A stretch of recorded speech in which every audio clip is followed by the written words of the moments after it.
Token D Rock. It is Wednesday, March 30th. Hopefully, all of you are having a wonderful day. The overall crypto market cap is sitting just below $2.15 trillion. Bitcoin dominance sitting at 41.8%. Ethereum dominance sitting at 19%. Bitcoin is still above 47K. Ethereum above 3,300. BNB right around 450. Cardano at $1.20.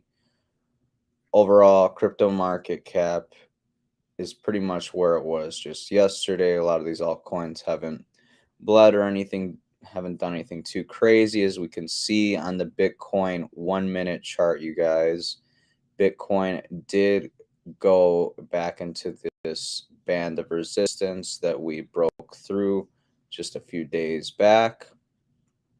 Just barely wicked back below it into that band of resistance, and now we're back above 46.9. We will see if it holds, though, because it is looking like Bitcoin is seeing some signs of being overbought, so we could see some downside momentum here in the short term. Looking at the 1 hour chart again, we just broke past this line of support at 47.5, which I did mention yesterday. The last time we did break right around that line was right around the first few days of this year. So we'll see. Again, looking at the bigger picture, I think we are very likely to come back down here. Not to be too bearish, but I do think there is a possibility that we do get back down here, retest the bottoms back down here, these lines of support, see if they hold, because there is a lot of uncertainty in the markets in Ukraine and Russia, stuff like that. But that is not the focus of today's video. Today we're going to be talking about the Voyager token and my thoughts on the token moving forward regarding the latest AMA that Steve Elric had over on Reddit. As we can see, the token is down decent amount for the past 24 hours. It's down a whopping 10.11%, sitting at $1.91. It did go as low as, I believe, $1.80. Oh wow. I thought it went as low as like $1.87, $1.88. Went as low as $1.84, $1.85 roughly. It's facing some volatility right now. It's seeing some downside movement when it comes to price action because taking a look at this, state regulators crackdown on Voyager Digital's crypto interest offering. The coordinated legal push resembles BlockFi's legal battle, which ended in $100 million fine and just to register as a security. Security regulators in at least 7 U.S. states are scrutinizing Voyager Digital, VYGVF, the Canadian crypto investments firm, over its offering of interest-bearing crypto accounts. Director of the Alabama Securities Commission, Joseph Borg, told desk on Tuesday. The states New Jersey, Alabama, Oklahoma, Texas, Kentucky, Vermont, and Washington believe Voyager Digital's Earn program accounts may be unregistered securities. He said they coordinated to file separate legal actions, including at least one cease and desist order against the publicly traded firm. Thrust is to say, okay, guys, it's time to come to the table, Borg said. Effort continues a year-long battle by U.S. states to continue by U.S. states to bring crypto interest accounts under the regulatory domain. BlockFi was the first company to fall under their microscope in July, ultimately settled with state and federal regulators after paying $100 million fine via fines and promising to register its product as security. There are some minor differences in the order. Principles are the same, according to Voyager Digital. That's what he said pertaining to Voyager Digital and BlockFi. He expressed surprise Voyager Digital and others hadn't gotten the message of compliance via the the BlockFi precedent via, he expressed surprise that Voyager Digital and others hadn't gotten the message of compliance with the whole block precedent being set just a few months ago. Voyager responds, saying in a statement today that it's aware that has received cease and desist orders from the state security divisions of Indiana, Kentucky, New Jersey, and Oklahoma, and orders to show cause or similar orders from the state security divisions of Alabama, Texas, Vermont, and Washington. Voyager said it is in talks with regulators to better understand the orders and clarify the statements it believes are inaccurate. When effective, the orders will stop the firm from offering new accounts or accepting new assets for its Earn program. Company expects to receive a transition period before the orders come into effect. Voyager is firmly convinced that its Earn program and the Voyager Earn accounts are not securities and intends to demonstrate its position and defend it as necessary and appropriate. Of course, Voyager supports appropriate regulation and will do its best to demonstrate to these regulators that Voyager has complied with the law. The company said Voyager by the numbers. Voyager Digital has over $5 billion and 1.5 million clients wrapped up in its interest program, according to New Jersey cease and desist order. Garden State ordered Voyager Digital stop opening new interest accounts, but is allowing interest payments for existing accounts. Alabama's order is slightly different, taking the form of a show cause filing that gives Voyager a window to defend itself against before the cease and desist order comes online. The states that moved Tuesday did a mix of show cause and cease desist orders. Borg suggested that crypto interest accounts should be subject to the same regulatory scrutiny applied to other interest-bearing investment products without oversight. He said customers could have no guarantee their money was safe, secure, or even accessible. Very laughable, if you ask me. We want these folks to be in compliance.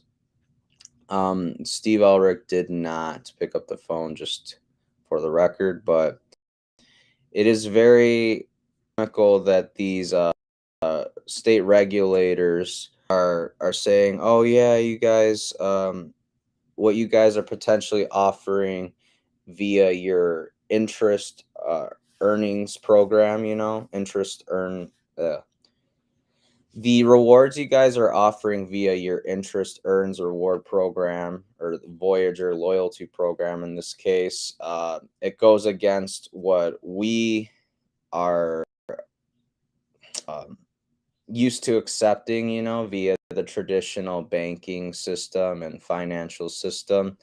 We can't have a shakeup here. We can't have people earning potentially more money by having their money outside of the banks. So I think what we're seeing is a lot of states are getting worried that people may move their money outside of the banks and put them into assets such as crypto, where they can put it on a platform like Voyager, for example, and earn some crypto for just having it on their platform.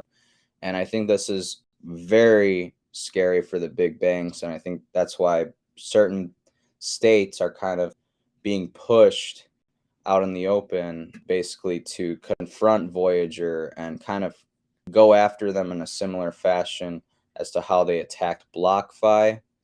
Again, I'm not too worried about this. I kind of saw this coming. I think we talked about this a good month or two ago.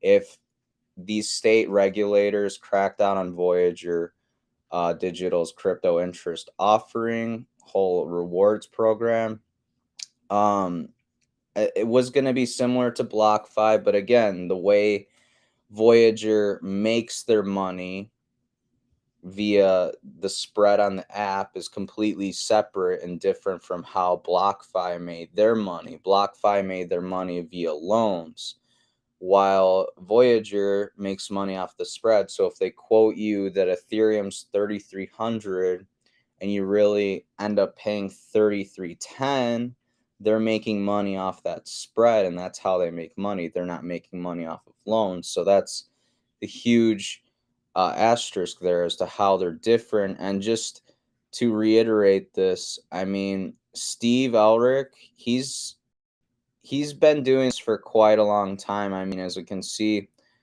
he said, "I believe our rewards program is different from BlockFi's program and complies with current law. I've been in the financial services industry working with regulators for 28 years now. Since the start of Voyager, we've been in communication with regulators to ensure we operate not only within the rules, but we are also planning for any potential necessary changes." So as you can see, this guy is in talk with regulators constantly. He's been in talks with regulators for over 20 plus years. I'm not going to say that Voyager will come out of this whole ordeal unscathed, untouched, but I think they're going to fare well, or I think they're going to fare much better in comparison to how BlockFi did with the state regulators cracking down on the interest that they were offering on their platform. Just to go over a few things from last video that we did regarding this AMA, just some things I kind of wanted to talk about via the token. Overall, I'm very bullish on the VGX token. This latest push from state regulators to crack down on Voyager's interest earning program or whatever for their crypto on their platform, it's making me more bullish because it's showing you institutions, state regulators are getting nervous because they're realizing that citizens are going to start opting for alternatives to traditional finance, to traditional banking systems that we all know, like Chase and etc. For example, like for the rewards, for the ideas that Voyager is looking to implement on their platform, they're looking to reward users for direct deposits. Will it be paid in VGS? Is it just a one-time reward, like you set it up once and you get rewarded and that's it? Or is it like every time you receive a check, maybe like 1% of the check is deposited in your account into VGX? I don't know. I'm just throwing out ideas with this right now. Recurring deposits, new checks from employer. Again, will those still earn rewards, or is it a one-time thing that you set up and it's done? And does the rewards from depositing the checks or doing direct deposit, is that affected by your tier status? So say you're an adventurer, do you make less from your direct deposit slash setting it up or whatever compared to someone who's a navigator? I don't know, just something to think about. This is kind of what I'm thinking about based off of the AMA that Steve Elric did a few weeks ago. I'll put the link to that AMA along with that CoinDesk article down below in the description box for you guys to take a better look at it. Debit card rewards via Voyager. Could we see something like Chase? I don't know if you guys have a Chase account, but if you log into the account, you scroll to the bottom. Here, I'll just show you a screenshot really quickly. I should have just had this prepared, but as you can see, you log into the Chase app and you can select these different cashback rewards that you can get from shopping at those stores. So are they going to do something similar on their app? Are you going to be able to just log into their app, select which vendors you typically shop at, and so you can earn these card rewards from those stores? Is it going to be paid in USDC? Is it going to be paid in VGX? I don't know. I hope it's in VGX personally, but that's just me. Do cashback rewards, these debit card rewards from using them at these particular vendors. Does the amount that you get paid out, is that affected also by your tier status? Do you maybe do you get a 0.1% boost if maybe you're a higher tier on a purchase or something like that? And then we have the exclusive NFT drops that they're going to do. I got into the Recur Pass. Basically, Recur Pass, it's kind of similar to Vive, where essentially they're partnered with all these IPs and they're releasing these digital collectibles. The Recur Pass right now, it allows you to access loot boxes, which right now is NFTU. So right now they're doing college basketball. You get to collect particular players from college basketball series and stuff like that. it'll be interesting to see whether being part of the VLP gives you a similar benefit. You know, you get first dibs to the NFT drops, or whatever it may be that they're rolling out via this whole system. Like, and the other thing is, do you think maybe instead of just getting, you know, a pass to buy these NFTs, do you maybe get a free NFT for being an adventurer? Do you get a super rare NFT for being a navigator, or do you get super rare NFTs if you're the highest tier? You know, like, do you get, besides being able to buy NFTs, do you get an NFT for free, is what I'm curious, because I think that will drive some people to want to climb the ranks, essentially, of what tier they are, um, with the VLP. And then trading milestones, real big question is, are they retroactive, meaning if I'm an adventurer in the VLP right now, which is the lowest tier at 500 tokens, say I completed 100 trades thus far since I became an adventurer, do I get paid for those trading milestones up to today, or is it starting now those trading milestones start taking effect? Interesting. Interesting thoughts. What do you guys think? Let me know down below. Intervals of milestones. That's another thing. Is going to be just like complete 25 trades, and then the next milestone's 100 trades. The next milestone's 250.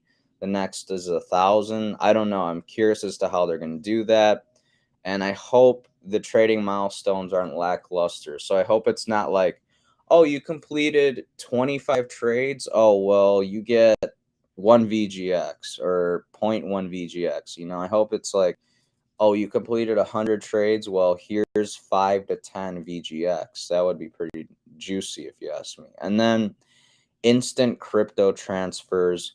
Will VLP members get discounts on fees or on transfers? For example, like if I want to move VGX token itself off of the Voyager platform and transfer elsewhere, I am currently being charged, I believe, 10 VGX, which at today's price is only like $20. But I mean, going down the road, 10 VGX could be $200. Again, we're talking a few years down the road.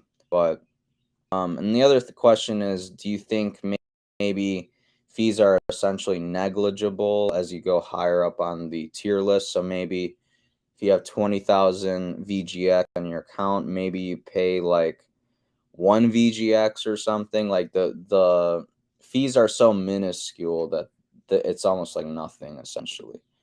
But yeah, I'm pretty bullish on VX token, even with this whole state regulators cracking down on their interest offering program that they have on their platform. I think it's silly. I think it's just big banks getting scared and pressuring state regulators in and kind of shut shit down before it gets out of hand, before more and more people start realizing that they can opt out traditional finance and put their money elsewhere and actually earn something. Because the current traditional finance, I mean, you go put $1,000 in the bank, you look at your bank account at the end of the year, you're actually down a few dollars because you're paying the bank to store your money and essentially lend out your $1,000 7 times over. It's funny how, you know, again, these state regulators come at us and say, "Oh, well, it's for your own good. You know, we're looking out for the consumer. We don't want these, we don't want Voyager taking advantage of American citizens. God forbid, you know." Let alone the traditional finance. As soon as you deposit that $1,000 into your savings account, bank then lends out that $1,000 7 times over to 7 different people, 7 different creditors essentially, and they go then do whatever they want with that money. It's pretty laughable that state regulators can't have this mindset towards traditional finance and traditional banking, but that's just the way it is. It's the current system that we are in, and we are slowly seeing things start to change, starting to see the foundation starting to crack in traditional finance. People are seeing, hey, I can put $1,000, put it into Voyager, and just leave it in USDC and earn 9%. Why would I not do that, as opposed to putting in the bank and earning 0.09%? It's laughable. The difference is incredible, and more people are going to start realizing that they don't need to keep their money in traditional banks. They can put it in platforms like Voyager. Again, just leave it in USDC, or they can buy Voyager token itself, like the VGX token, just earn that 7%. That is pretty juicy. I got a link for that down below. Pardon me. Got a link for that down below if you want to start trading over on Voyager. Get some free Bitcoin as soon as you deposit $100 and get trading. Just a asterisk that Bitcoin does take a few weeks to deposit, so be patient, but nonetheless, get trading. Over on Celsius, you can earn some interest as well while you still can. State regulators are attacking Celsius as well in a similar fashion as to how they went after BlockFi, and they're going after Voyager in a similar manner as well. So earn the interest on platforms while you still can. Again, I'm not too worried about Voyager because the way they make money is a little bit different. But again, that's just me. I personally, my investing strategy with Voyager is I'm trying to buy at least 20 to maybe 40, maybe even 50 VGX tokens a week, just via market orders, and then I will have some limit orders if we continue to go down. Like I'm planning to continue to buy this token. If we go to $1.50, I'll probably put $100 in or something, do something crazier. But as of right now, I'm just watching this token price because this is when you want to be buying. You don't want to be buying a few days ago. Like look at the 1 week, for example. 223 was not the time to be buying. 215, 210 was not the time to be buying. Now is the time to be buying. You want to be buying under $2, in my opinion, because as I've stated in many streams before, I VGX token for as high as like $5, $6 just a year ago. So scooping it under $2 is a bargain / steal. But that's just me. Anyways, that about does it for the stream, you guys. Like I said, I'm going to be stacking VGX token here for the next few years, as long as we're not, well above $3 or something like that. Again, my sentiment may change depending on some things regarding state regulators. But if you guys liked the video, please like, subscribe. Really helps us out. Please hit the notification bell to be notified when we go live next. Got some links down below, so please check them out. And until tomorrow at 10 a.m. Central Standard Time, I will see you guys then. And take care, invest wisely.